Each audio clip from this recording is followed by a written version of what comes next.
और राजधानी दिल्ली में आम आदमी पार्टी की सरकार द्वारा खरीदी गई 1000 लो फ्लोर बसों की खरीद में कथित अनियमितता के मामले में एक और शिकायत जुड़ गई है। उपराज्यपाल वीके सक्सेना ने रविवार को प्रमुख सचिव को उस सिफारिश को मंजूरी दे दी है जिसमें बसों की खरीद में हुए कथित भ्रष्टाचार की शिकायत को सीबीआई को सौंपने की बात कही गई थी।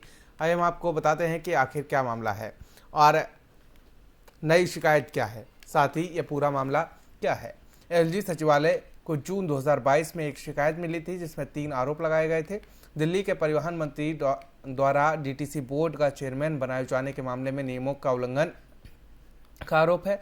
बसों के टेंडर और खरीद के लिए गलत काम को सुविधाजनक बनाने के लिए वेड मैनेजमेंट कंसल्टेंट के तौर पर DIMTS की नियुक्ति की गई और जुलाई 2019 में 1000 लो फ्लोर बसें BS4 और BS6 बसों की खरीद और मार्च 2020 में लो फ्लोर BS6 बसों की खरीद और वार्षिक रखरखाव अनुबंध के लिए बिडिंग यानी टेंडर की बोलियों में अनियमितताओं का आरोप लगाया गया।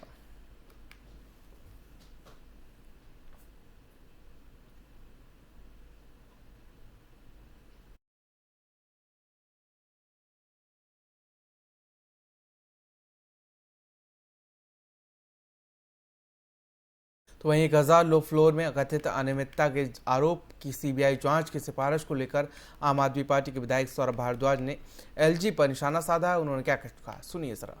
अपने ऊपर गंभीर भ्रष्टाचार के आरोपों से बचने के लिए एलजी साहब रोज नए नए नए नाटक कर रहे हैं। अब ये जो मामला इन्होंने बताया, 1.5 साल पहले तो इसके अंदर सीबीआई पीई कर चुकी है। 1.5 साल पहले सीबीआई ने इसके अंदर पीई दर्ज कर रखी है। अभी तक तो सीबीआई को कुछ नहीं मिला। 3 हफ्ते पहले इन्होंने इसको दोबारा उठा के सीबीआई को भेज दिया। कल इन्होंने तिवारा इसको सीबीआई के पास भेज दिया।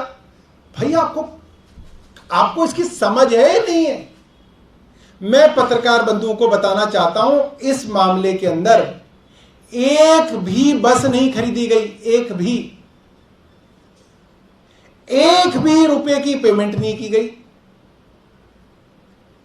इसके अंदर टेंडर प्रक्रिया के अंदर कोई इंक्वायरी हुई और सरकार ने कहा जब तक इंक्वायरी होगी टेंडर प्रोसेस को रोक दिया जाएगा, हम एक बस नहीं खरीदेंगे। आप पूरी इंक्वायरी कर लो, मगर करके बता दो कि गड़बड़ी है नहीं है। अगर गड़बड़ी नहीं है तो फिर बस खरीदनी जरूरी है। भारतीय जनता पार्टी वाले ही रोज शोर मचाते हैं, बस नहीं खरीदी, बस नहीं खरीदी, बस नहीं खरीदी। और जब जब बस के लिए टेंडर किए गए हैं भारतीय जनता पार्टी ने उसकी शिकायत की है, क्योंकि ये चाहते भी नहीं बस हो। तो भाई एक तरफ तो करो, या तो बता दो भ्रष्टाचार हुआ है ताकि वो प्रोसेस खत्म कर दे, नया प्रोसीजर शुरू कर दे, या बता दो कि उसके अंदर भ्रष्टाचार नहीं हुआ ताकि उस प्रोसेस को आगे करें। हमने तो प्रोसेस तभी से रोका हुआ है।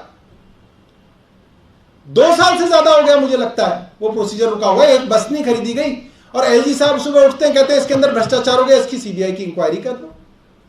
ये बहुत मुझे लगता है दुर्भाग्यपूर्ण है। अपने तो वहीं झारखंड में जारी घमासान के बीच सीएम हेमंत सोरेन ने बीजेपी पर हमला बोला है। उन्होंने कहा कि समय आने पर बीजेपी के हर षड्यंत्र का मुंहतोड़ जवाब दिया जाएगा। सुनिए जरा क्या कुछ कहा। इससे डरने घबराने की जरूरत नहीं है, इससे संघर्ष करने की जरूरत है।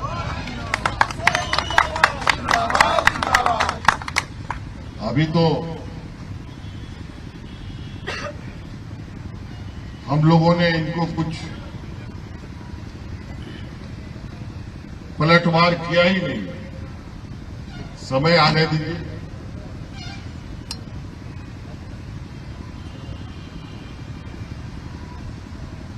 हर आरोप और हर षड्यंत्र का हम सब लोग मुंह तोड़ जवाब दें।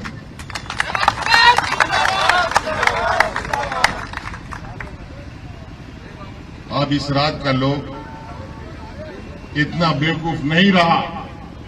यहां का मूलवासी आदिवासी इतने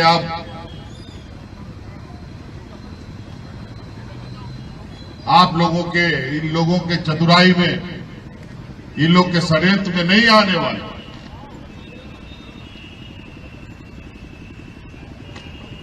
आज हमारे बीच इतने वीर शहीदों के चेहरे सामने से गुजरते हैं कि हमारे सामने और हमको इतनी ताकत मिलती है, संगठन को इतनी ताकत मिलती है,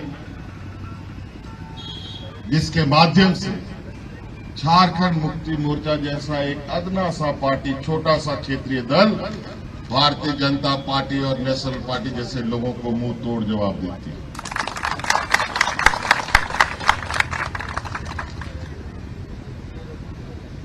इससे